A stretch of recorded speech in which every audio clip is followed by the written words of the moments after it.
이제 사실 두겁을 사용하진 않거든요. 두겁을 사용하지 않는 이유가 뭐냐면 대부분은 다 징크로 마감을 합니다. 그리고 이게 공정이 두겁이랑, 그러니까 돌 작업이랑, 그리고 뭐 메탈 작업하는 사람하고 이 공정이 섞이는 게 되게 힘들어요. 그래서 뭐 그 공사 기간을 다 따로 잡아야 되니까 그런 것들이 힘들어서 그냥 메탈 작업하는 사람들이 한 번에 어차피 지붕하려면 다 해야 되니까 그래서 한 번에 하는 것 같아요. 그래서 일단은 메탈 쪽으로 징크 쪽으로 얘기를 해보면, 일단은 이쪽에 징크를 설치하기 위해서는 이쪽에 이런 철물을 달아줘야 돼요. 이렇게 철물을 달아서 이게 징크를 잡아주는 역할을 하는 건데, 일단 이런 프레임이 있어요. 프레임은 이렇게 생긴 녀석도 있고 아니면 일자로 돼 있는 것도 있어요. 이렇게 일자로 돼 있어가지고 이렇게 돼 있는, 간단하게 돼 있는 것도 있어요. 저 같은 경우는 그냥 이렇게 좀 떠 있는 역할을 하는 걸 좋아해요. 왜냐하면 이렇게 해야지 나중에 여기서 이 각도를 줄 수가 있거든요. 이렇게. 그래서 징크는 이제 이렇게 했을 때, 징크는 뭐 설치하고 싶을 때, 징크 같은 경우는 이렇게 했을 때 여기다 그냥 못을 박거나 뭐 드라이버 같은 거 피스로 이렇게 고정을 시키거나 이렇게 못 하거든요. 징크 같은 경우는 일단 철판이에요. 철판을 피스로 이렇게 찍어버리면 나중에 이 부분이 찢어질 수도 있단 말이에요. 그래서 그게 힘이 없고, 징크 작업은 항상 뭔가 어떤 잡아주는 고정되는 철물이 있고, 그러니까 예를 들면 앞에 얘기한 것처럼 이런 철물이 있으면 징크는 감싸야 돼요. 징크는 이렇게 감싸서 이렇게 이 철물이랑 얘랑 딱 같이 잡혀 있는 거야. 요렇게. 그래서 이렇게 딱 접어서 집어 넣는 거지. 그러니까 어떻게 보면. 그래서 요쪽에 지금 이 철물이 있으면 철물로 이렇게, 이건 기성품이에요. 이렇게 접어서 오는 게 아니고 기성품이기 때문에 이렇게 기본적으로 이렇게 하면 여기서 여기까지의 길이가 정해져 있어요. 그래서 그 다음에 여기서 여기에다 피스를 박으라고 이렇게 접혀 있는 거야. 피스를 박고, 그 다음에 그럼 피스를 박으면 아까랑 똑같은 문제가 생길 수 있잖아요. 아까 여기서 앙카 부분에서 단열에 방수가 깨졌다고 얘기를 하면서 하자가 생길 수 있다라고 얘기해 놓고서 지금 여기서 똑같이 방수가 찢어졌잖아요. 근데 여기서는 왜 괜찮냐? 어차피 이 프레임에 의해서 방수가 찢어진 거지만, 근데 다시 여기에 징크를 다시 감을 거거든요. 징크를 이쪽으로 이렇게 감기 때문에, 감아서 이쪽에 징크가 이렇게 감겼잖아요. 그러면 지금 이쪽에서 징크 때문에 이쪽 단열이 찢어졌지만 모든 물은 이쪽으로 흐르게 되는 거죠. 그래서 방수가 이쪽 찢어져도 전혀 상관이 없는 상태가 된 거예요. 이게 기본적으로 디테일을 구성할 때 물이 어디로 가는지, 그리고 물이 어디로 들어가는 게 안전한지, 이런 것들에 대한 좀 고려가 좀 필요한데, 뭐 아티카라고 하는데 이 부분을, 아티카 같은 것도 되게 중요해요. 그래서 이런 것들도 지금 여기서 여기까지 아티카의 뭐 길이, 전체적인 이 길이에 영향을 주는 거죠. 이런 것들도 뭐 보통 이제 규칙 같은 건 있는데, 예를 들면 이 건물이 되게 높아서 물이 떨어지다가 이렇게 벽에 오염을 시킬 수 있거든요, 비가. 그래서 그것 때문에 이 깊이가 중요해요. 여기 아티카로 얼마나, 벽에서 얼마만큼 떨어진 만큼의 아티카를 뽑아내야 되는지. 보통은 이제 2cm, 3cm, 4cm 이렇게 보통 이렇게 하는데, 2cm 같은 경우는 이 아티카의 높이가 이게 집안으로부터, 그러니까 물이 떨어지는 높이로부터 여기가 8m 이상일 때, 8m 이하일 때 이제 여기 이 깊이를 2cm 정도로 해요. 그리고 이제 8m에서 20m 정도 됐을 때 여기가 이제 3cm 정도의 깊이로 만드는 거죠. 그리고 20m 이상의 높이일 때, 그러니까 엄청 높은 고층 건물이겠죠. 20m 이상일 때는 이제 여기가 4cm 정도의 이게 간격이 생겨야 돼요. 그래야지 비가 들어왔을 때 이쪽에 이제 벽의 오염이 적다라는 거죠. 그리고 지금 아티카 같은 경우는 이렇게, 그래서 이쪽으로 이렇게 경사가 졌잖아요. 그래서 아티카 같은 경우 보통 이 경사도가 뭐 2%에서 5% 이렇게 얘기를 하는데, 근데 이제 2%나 5% 이거보다 좀 적게 주고 싶은 경우에는 거의 수평지게 할 수도 있어요. 수평지게 할 수도 있는데, 근데 너무 수평이 되면 안 좋은 게, 제가 그런 경우도 봤거든요. 어떤 경우였냐면 여기가 너무 수평인 거예요. 너무 수평으로 이렇게 해버리니까 나중에 문제가 어떻게 됐냐면 이쪽이 내려앉게 돼요. 그러면 나중에는 물이 이쪽에 고여 있는 거예요, 아티카에. 그래서 철판에 여기 물이 고여 있으면 나중에 문제가 생길 수밖에 없죠. 어쨌든 이거는 문제예요. 물은 무조건 흘러야 되거든요. 물은 건물에 고여 있으면 안 돼요. 그래서 이런 경우는 좀 잘못된 거고, 이제 이쪽을 이런 식으로 좀 수평으로 만들고 싶다 그러면 완전히 각도가 없는 수평으로 할 수는 없고, 이런 경우에는 이런 식으로 좀 해요. 요렇게 해서 이쪽에 턱을 줘가지고 이쪽 턱을 준 다음에 여기서 경사를 아주 약하게 1% 정도의 경사로 준 다음에 여기서 똑같이 접어서 올라가는 거죠. 이렇게 했을 때 물이 떨어졌다가 이렇게 튀겨서 나오는 게 이렇게 다시 내려올 수 있게끔, 그래서 물이 튀기는 것도 중요하거든요. 그래서 가급적이면 물이 이쪽 밖으로 안 나오게끔 하는 게 어떤 그 방수나 이런 물에 대한 어떤 그 기본적인 이해관계와 그리고 이 컨셉이죠. 그러니까 어떻게 보면. 그래서 이 정도로 했을 때, 이런 징크 블랙헬을 했을 때 경사도를 2%에서 미만으로 할 수 있다. 뭐 이 정도 생각하시면 되고, 그리고 그 다음에 이제 중요한 게 그 다음 중요한 게 이거의 높이에요.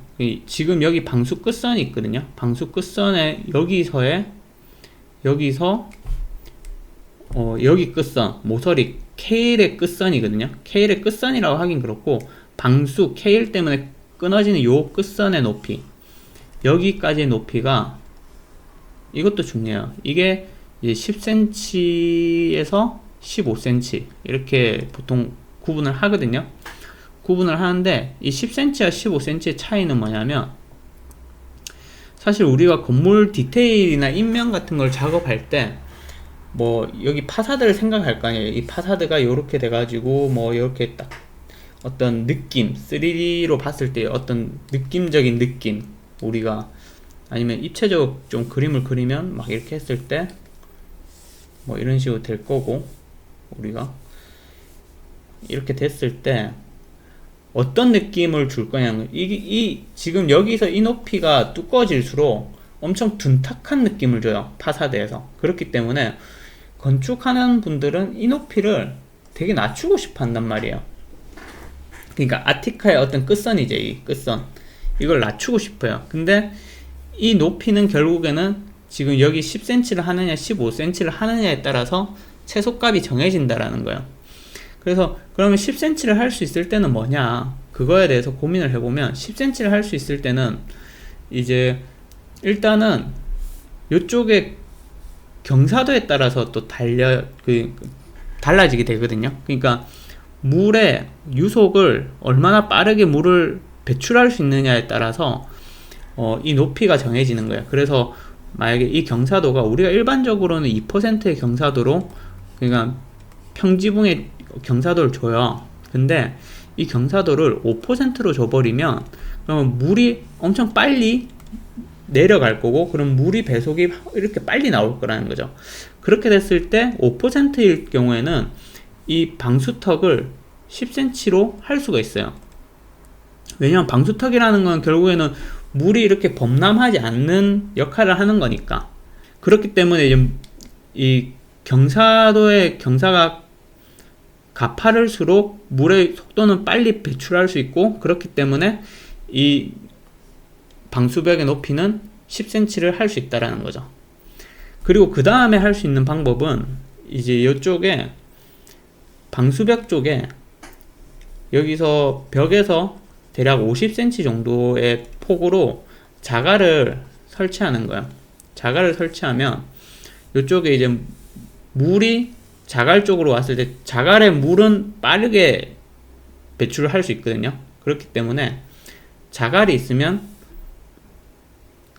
이 방수벽의 높이를 10cm로 낮출 수 있어요. 그 외에는 사실 15cm로 해야 되고, 그리고 실제로 현장에서 시공하는 분들하고 얘기를 해봐도 대부분은 이제 15cm를 해달라고 하는데, 근데 이제 지붕, 그러니까 평지붕 말고, 지금 설계를 이렇게 그림을 그린 평지붕 말고, 만약에 이제 뭐 이런 거 있잖아요.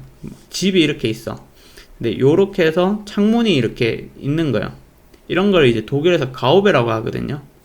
뭐 이런 식으로 돼 있는데, 이쪽에 이 부분에서 방수 처리한 이 부분은 10cm 정도로 할 수는 있어요. 왜냐하면 이 부분 평지붕인데 그 평지붕의 면적이 되게 작기 때문에 물이 그렇게 많이 머물러 있지 않는다고 하더라고요. 그래서 이제 실제로 일을 하시는 분들 말로는 이런 조그만한 경우에는 10cm 정도는 되는데 웬만하면 15cm의 방수벽 높이를 맞춰달라고 하시더라고요. 그래서 이 정도로 일단은 기본적인 것들을 설명을 좀 드렸고, 그러면 그 다음 또 이야기하고 싶은 내용이, 디테일은 여러 가지 가능성들이 되게 많아요. 근데 그런 디테일들을 전부 다 이제 이럴 때는 저렇게 해야 되고 저럴 때는 이렇게 해야 되고 이런 공식들을 뭐 그런 것들을 암기할 수는 없거든요. 근데 디테일에 대해서 이런 개념적인 것들을 좀 알고 있으면 여러 가지 응용을 할 수 있는 거죠. 실제로 이제 이쪽에 방수 작업을 여기까지 이렇게 끝까지 끌고 안 가도 사실 괜찮거든요. 왜냐하면 우리가 방수로 필요한 거는 측벽까지예요. 측벽. 요까지가 방수의 역할을 다 하는 거란 말이에요. 그래서 이쪽에 있는 방수층은 사실 의미가 없는 게 뭐냐면 이 못을 받기 위한 아까 방수 매트는 고무판 같은 거라고 했잖아요. 어딘가에는 그게 고정이 돼 있어야 되는데 그 고정을 하기 위한 이렇게 끝까지 끌고 가는 거죠. 그래서 디테일을 할 때 이렇게 디테일을 바꿀 수도 있어요. 자기가 이제 이런 식으로 여기까지 방수층을 끌고 가는 게 싫다. 뭐 아니면 뭐 이쪽에 이제 벽 높이가 좀 높아졌을 때 이런 디테일을 또 사용할 수가 있는데, 그런 경우에 어떻게 하냐면 지금은 여기서 요까지 높이가 최소화를 시켰으니까 사실 방수 매트가 얼마 안 되잖아요. 그러니까 방수 매트가 여기까지밖에 안 되잖아요. 근데 벽이 이렇게 길게 있으면 이런 경우에는 방수를 끝까지 데리고 이렇게 가면 사실 손해라는 거죠. 여기가 이제 15cm라고 한다면 이 위에는 사실 방수의 의미가 없어요. 그렇기 때문에 방수 매트를 이렇게 할 필요는 없고, 이런 경우에는 디테일을 조금은 바꿔주셔야 돼요. 이런 경우에는 어떻게 하냐면, 그러면 아까 얘기한 것처럼 이제 방수를 여기 벽면 끝까지는 안 올릴 거라고 말씀드렸다시피 했고, 그러면 이제 지금 방수가 여기서 끝이 날 거예요. 방수를 여기서 끝을 낼 건데, 여기서 방수를 끝을 내려면 뭐가 필요하냐면, 방수는 끝을 내려면 결국 그 피스로 결국엔 고정을 해야 돼요. 슈라우벤을 해야 되는데 여기에 그냥 피스만 박으면 찢어진단 말이에요. 그래서 요런 되게 얇은 알루미늄 판이 있어요. 그러니까 실제로 보면 요렇게 울퉁 이렇게 생겨가지고 요렇게 해서 울퉁 불퉁 이렇게 생겼어요. 이게 일자로 이렇게 쫙 가 있는 거죠. 그리고 요 사이에 피스박으라고 이렇게 구멍이 나 있어요. 그러니까 일자로 돼 있는 자같이 생겼어요. 그 쇠로 돼 있는데 그거를 이렇게 해서 그 고무판 끝부분에 이렇게 피스로 박는 거죠. 박으면 끝이에요. 그리고 대신에 이쪽에도 이제 여기 방수를 한번 이렇게 살짝 마감을 감아줘요. 이거는 뭐 그 다음에 피스를 여기다가 이렇게 고정을 해주는 거죠. 이러면 끝이에요. 이렇게 했을 때는 아까 말한 것처럼 또 여기 목재판을 90도로 45도로 굳이 안 깎아도 돼요. 왜냐하면 여기서는 그게 작업을 꼭 말고, 그러니까 감아서 가는 게 아니거든요.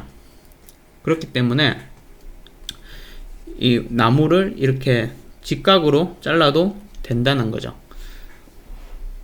그래서 뭐 디테일이라는 거는 사실 이런 거 하나하나가 전부 다 그 상황에 맞춰서 그때그때마다 다른 거거든요. 다른 건데 아까 말한 것처럼 이제 시공을 어떻게 하는지 뭐 이런 것들에 대해서 생각을 하거나 아니면 이런 거에 대해서 고민을 하거나 아니면 이런 거를 이제 현장의 실무자와 상의를 하다 보면 이런 것들에 대한 것들을 이제 알 수가 있는 거죠. 근데 뭐 저 나름대로는 이게 설명을 하기 위해서 일단 열심히 노력을 했는데 이게 뭐 얼마나 많은 사람들에게 도움이 될 수 있는 건지는 잘 모르겠지만 아무튼 뭐 최대한 재미가 있게끔 뭐 설명을 모두가 이해할 수 있게끔 하려고 노력을 많이 해봤는데 아무튼 단 한 명이라도 어떻게 보면 이게 뭐 도움이 됐으면 좋겠고, 그 다음에 일단 여기 말한 것처럼 이렇게 난간을 위험하게 설치하는 경우가 없었으면 좋겠어요.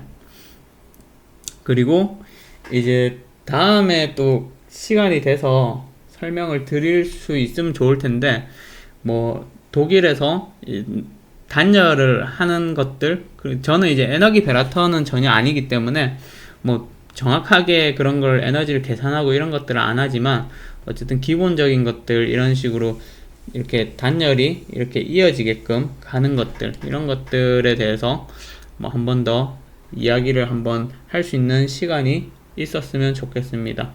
오늘 영상 좀 도움이 됐으면 좋겠고요. 그러면 다음에 또 재미난 영상으로 찾아왔으면 좋겠어요. 혹시 뭐 공부하시다가 궁금하시거나 아니면 뭐 건물 디테일이라든지 이런 것들 뭐 고민하고 있는 거나 아니면 그런 것들 있으면 혹시나 내용 남겨주시면 제가 또 설명을 해드리도록 하겠습니다. 그러면 오늘 영상은 여기까지입니다. 안녕히 계세요.